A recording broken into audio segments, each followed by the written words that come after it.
Il est 8h16.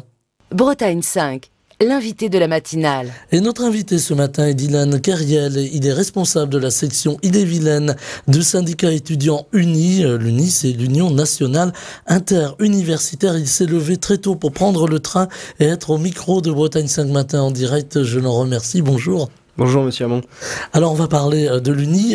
Déjà pour situer un petit peu pour nos auditeurs, il y a eu beaucoup de choses l'an dernier en fait dans la vie étudiante et on a voulu en parler ici à Bretagne 5. On sait que la vie étudiante est importante, elle a souvent des soubresauts qui correspondent d'ailleurs aux soubresauts de notre société plus largement. Alors il y a eu des élections pour élire les représentants au conseil d'administration du Crous Bretagne.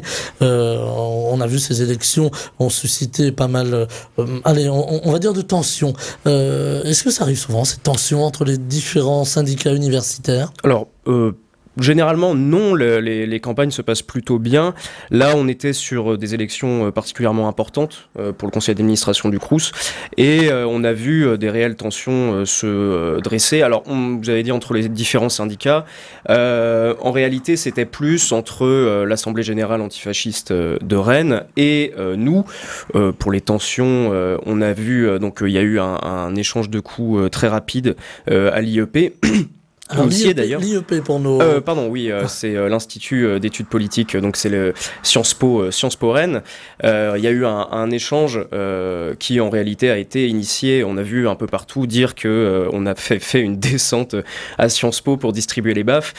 Bien sûr que non, c'était un tractage qui était organisé, qui était prévu dans le cadre de ces élections et en réalité c'est un militant de l'Union Pirate qui a d'abord saisi un de nos militants à la gorge et en fait l'échange de coups a été, disons, orchestré dans le but de séparer les belligérants.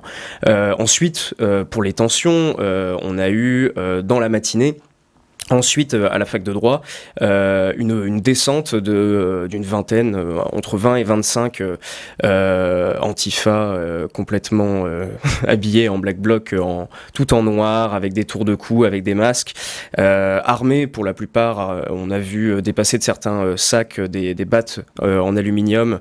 Certains avaient des gants coquets, avaient des mitaines renforcées avec des plaques de métal. Dans le but de nous intimider pendant le tractage. Malheureusement, pour eux, ça n'a pas marché.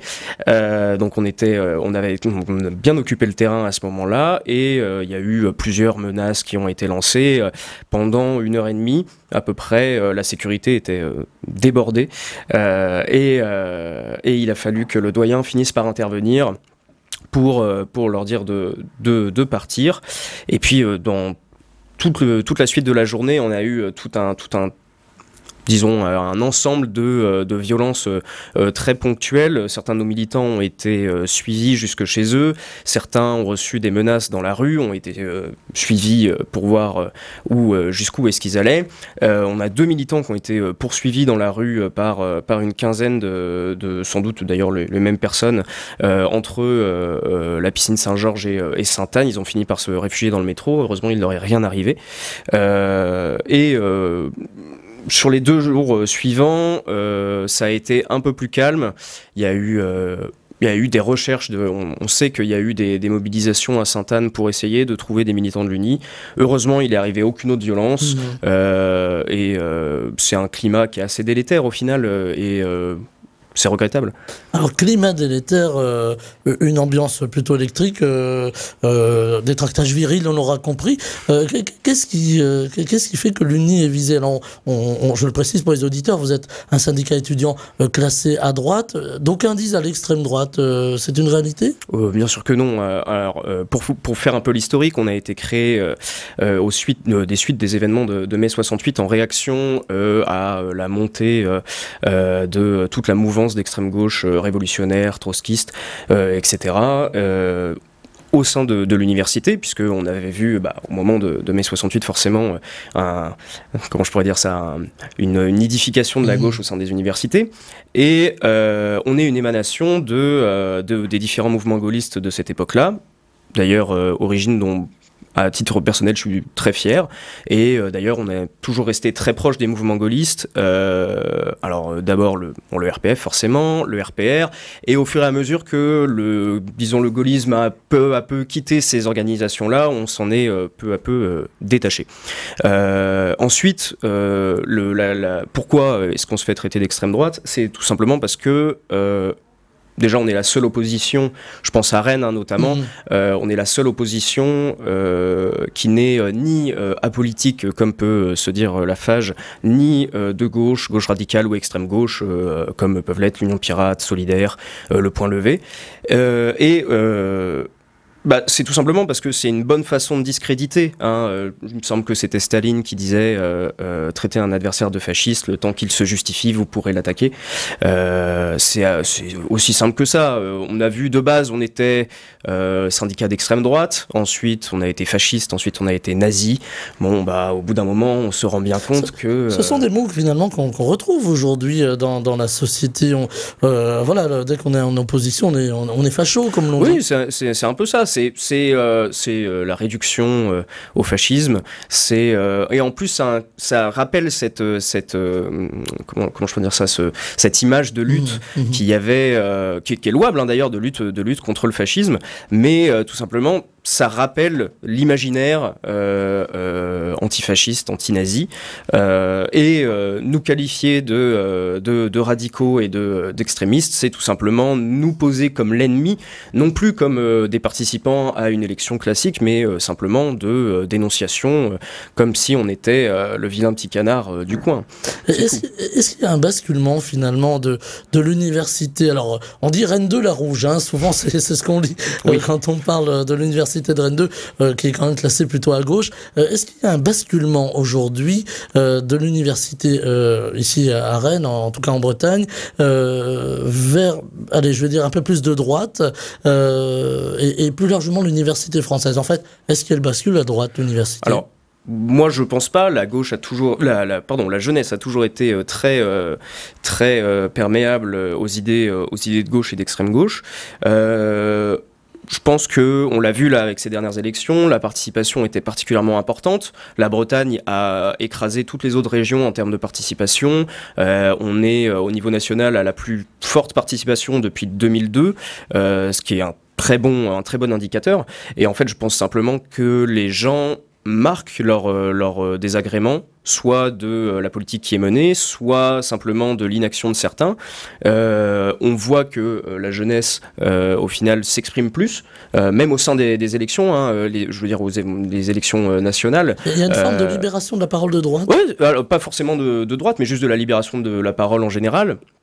Et qui est un très bon indicateur de démocratie. Et moi, je pense que c'est fondamental et nécessaire. Et d'ailleurs, un très bon point pour la jeunesse de s'exprimer, que ce soit au sein des universités parce que c'est un premier pas dans la politique réelle, ou directement aux élections. On a toujours une très forte mobilisation de la jeunesse, encore plus là depuis je dirais à peu près 5 ans, on a une jeunesse qui se mobilise énormément, et on peut que en être content. Alors, une jeunesse qui se mobilise, une jeunesse solidaire aussi, on le sait, les étudiants, voilà, c'est le micro, ne vous inquiétez pas, les étudiants sont solidaires entre eux, car il y a une véritable crise pour les étudiants, pour se loger, pour se nourrir, on en parle assez souvent sur cette antenne, et les étudiants essaient de s'organiser. Cette précarité étudiante aujourd'hui, est-ce que c'est quelque chose qui est de nature à vous inquiéter, vous, les syndicats étudiants? Bien sûr, c'est... alors déjà, sur le terme syndicat étudiant, le syndicalisme étudiant n'existe pas. C'est pour amener la logique de combat au sein de l'université. On est seulement des associations représentatives. L'UNI ne s'est jamais revendiqué comme étant un syndicat, fort heureusement. Ensuite, sur la précarité, bien sûr que c'est un sujet qui est fondamental et qui est plus de nature à inquiéter. En fait, c'est carrément alarmant. Là, je crois qu'il y avait un étudiant sur 4 qui était mal logé, 1 sur 2 qui était, selon la Fondation Abbé Pierre, dans une situation de mal logement. Là-dessus, on avait un vrai enjeu avec les élections Crous. On a des étudiants qui dorment dans leur voiture. Oui, ça c'est sidérant, vraiment. Et on avait avec ces élections un enjeu parce que les élections du conseil d'administration du Crous avaient comme thème le logement, la restauration, les bourses, les aides de l'État pour les étudiants. Et là-dessus, on avait vraiment un sujet à saisir. Nous, ce qu'on proposait, c'est parce que on voit souvent les distributions alimentaires, les épiceries solidaires, etc. C'est des solutions qui sont malheureusement à court terme et qui sont trop ponctuelles pour avoir un effet de longévité.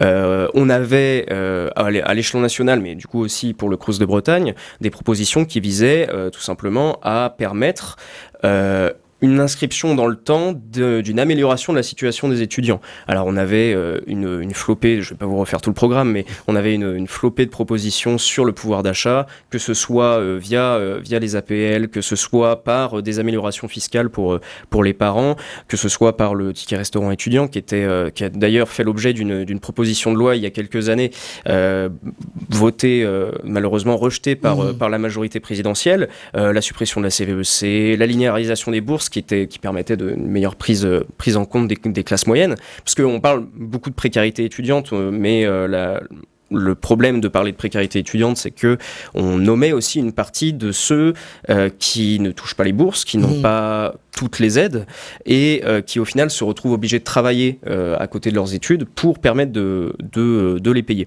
sans aucune reconnaissance. Là-dessus, on a aussi des propositions. Alors là, ça relevait un peu moins du Crous, mais quand on est au sein des universités, on a une réelle prise en compte de ces réalités des étudiants qui travaillent, qui malheureusement sont une réalité.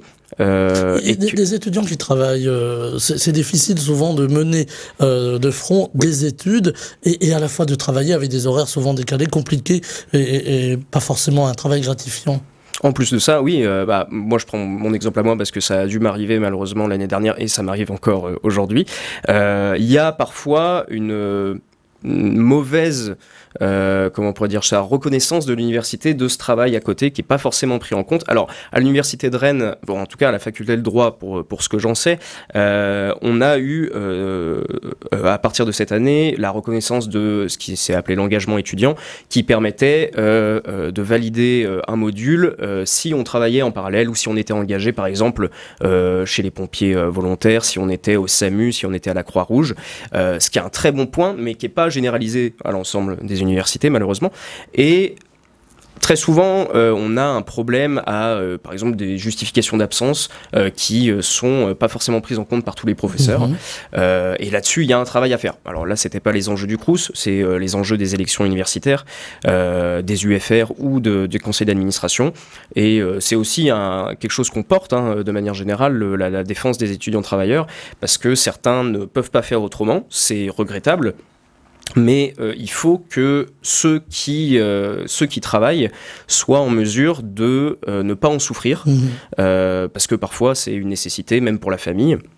Il y a des familles qui n'ont pas le moyen de payer des études. Oui. Donc ça c'est triste. Et là-dessus, il y a tous les problèmes de logement, de nutrition, après aussi, qui font que, au final, il y a un enjeu des élections étudiantes et ça permet de porter au final des thématiques à l'échelon régional et plus largement à l'échelon national auprès du débat public. Alors, dans le débat public, dans le débat politique, il y a eu ce revenu universel pour les étudiants qui a été mis en avant. Est-ce que c'est une bonne idée de dire, voilà, vous ne travaillez pas, vous vous consacrez à vos études et on vous paie en quelque sorte pour ça, la collectivité vous paie pour ça? Moi, je pense que c'est une problématique de penser comme ça, le revenu universel, malheureusement. On voit certains étudiants se donner du mal à réussir et comment on pourrait dire ça, les conforter par un revenu étudiant, ce serait un problème, déjà un problème de financement, parce que trouver les financements pour les milliers d'étudiants qu'il y a en France, ça va être problématique. À l'heure où on fait des économies oui, voilà, de 10 milliards, au niveau de 10 milliards voilà, d'euros. Qui d'ailleurs se répercute aussi sur l'université. Mais non, ce serait une solution, c'est d'une beauté un peu trop exagérée pour que ce soit, il y aura forcément des abus, des fraudes, et voilà, non, je ne pense pas que ce soit une solution viable ni souhaitable. Alors on parlait de politique tout à l'heure, finalement on n'arrête pas d'en parler depuis ce matin, c'est aussi ça le but du jeu. Plus largement aujourd'hui, quel est le regard des étudiants, alors peut-être de l'Uni, sur la politique, je allais presque dire la grande politique, celle qui se situe à un autre niveau, car vous êtes la société de demain, c'est presque un lieu commun de le dire. C'est vrai. Donc vous êtes la jeunesse et la société de demain. Quel regard vous portez sur vos grands devanciers politiques? Alors, l'avantage à Rennes qu'on a, c'est que c'est une ville très politisée, hein. Vous avez dit Rennes-la-Rouge. Il y a certaines villes comme ça qui sont très actives politiquement.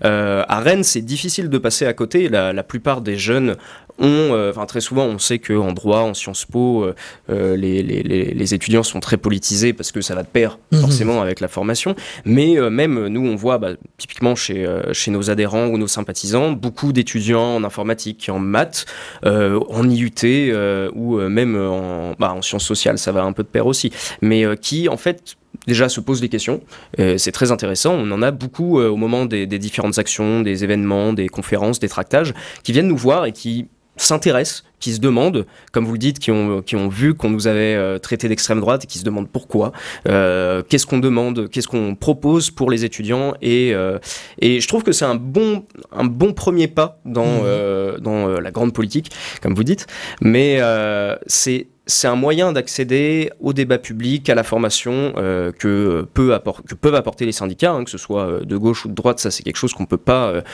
retirer aux organisations étudiantes. C'est que c'est un beau lieu de formation intellectuelle et pratique. Et concernant le regard sur la politique, la grande, beaucoup d'étudiants sont engagés dans des partis, dans des mouvements, dans des associations aussi qui sont politisées. Et je pense que l'université est un beau lieu pour ça, parce que c'est un lieu de rencontre, au final, que de la jeunesse. C'est un lieu de débat, finalement. C'est un profond lieu de débat. Déjà, la recherche est un débat.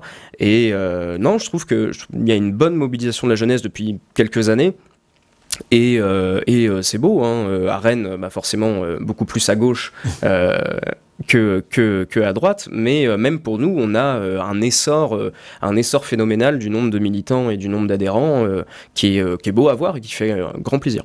Est-ce que justement, depuis quelques années, il y a un regain, je connais déjà presque la réponse, mais est-ce qu'il y a un regain d'intérêt, d'appétence pour la politique, justement, en tout cas pour la chose politique? Alors, pour la chose politique peut-être, mais après c'est surtout sur les causes qu'il faut s'interroger, c'est qu'il y a une déception qui n'est pas un dégoût, mais en tout cas pour certains, mais il y a une certaine déception de la politique qui est menée depuis, je dirais à peu près une dizaine d'années, qui est à base de demi-saveurs constantes de en même temps, qui mène en fait tout simplement à être déçu de ce qui se passe, à être alerté par ce qui se passe.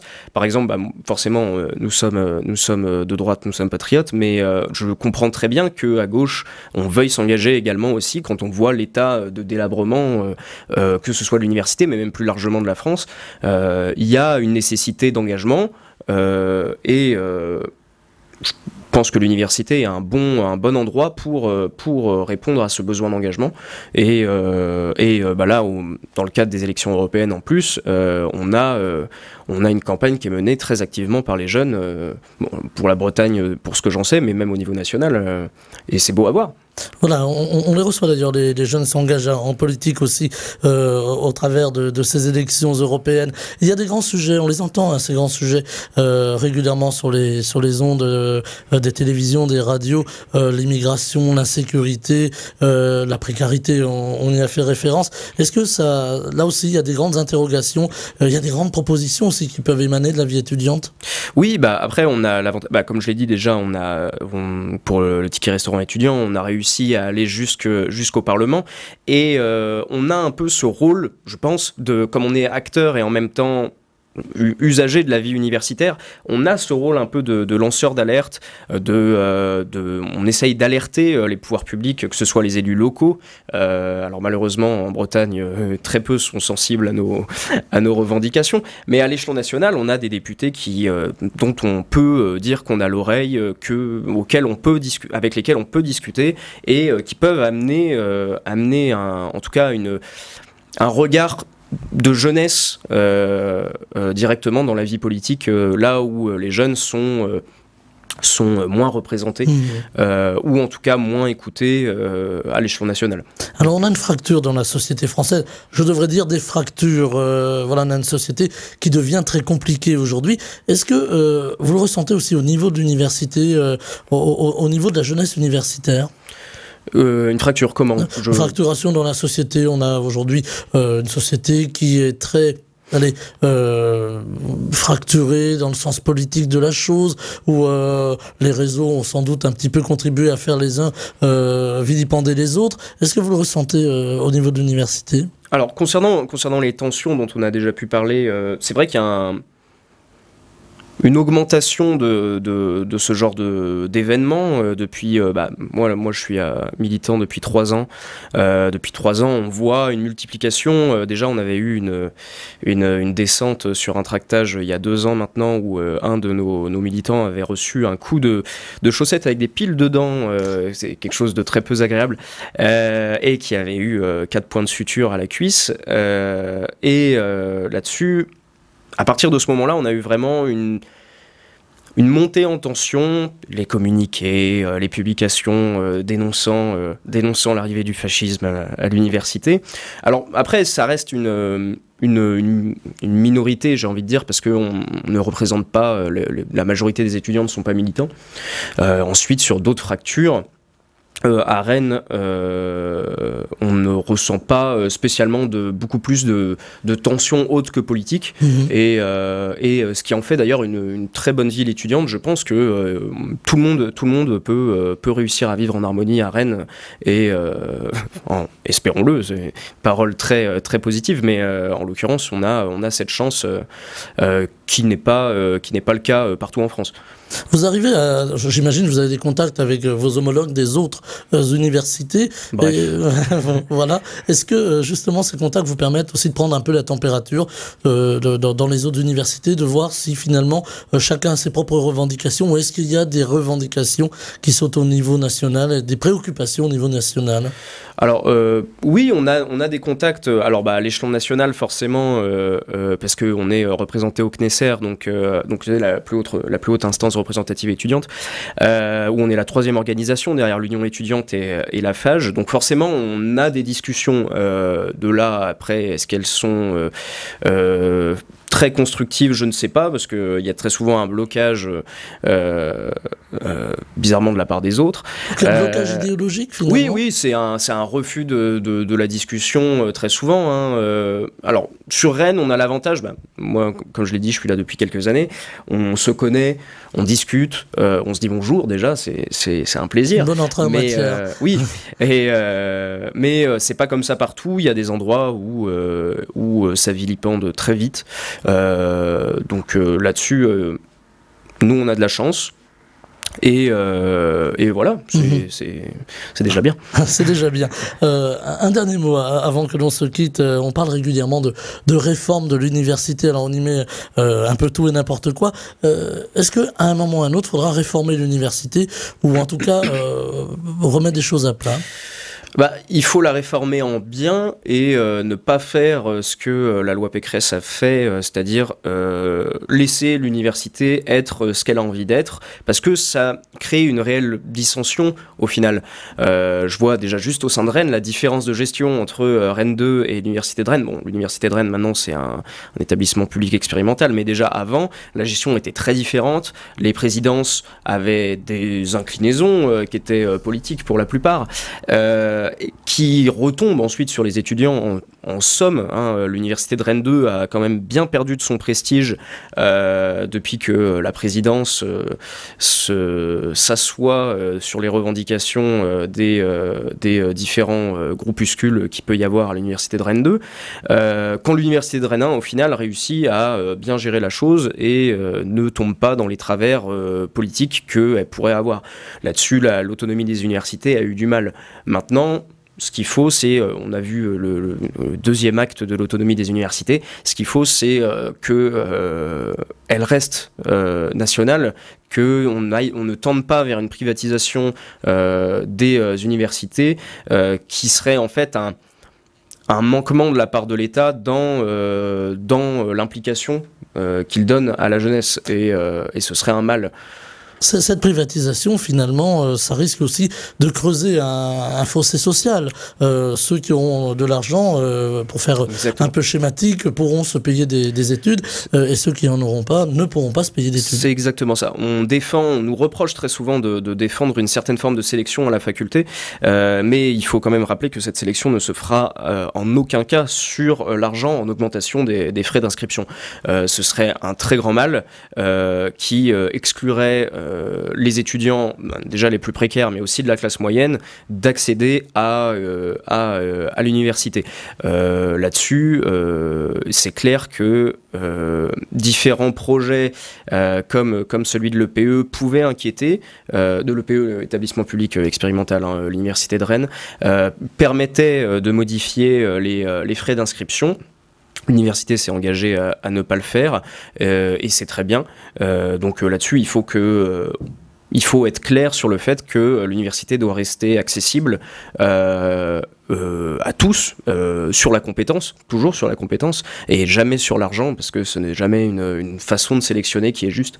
Alors il nous reste une poignée de secondes. L'université française est encore citée en exemple, mais on sent quand même que depuis quelques années, on est moins bien classé au niveau international. Là aussi, il faudra que la réforme passe, qu'il y ait un travail à faire.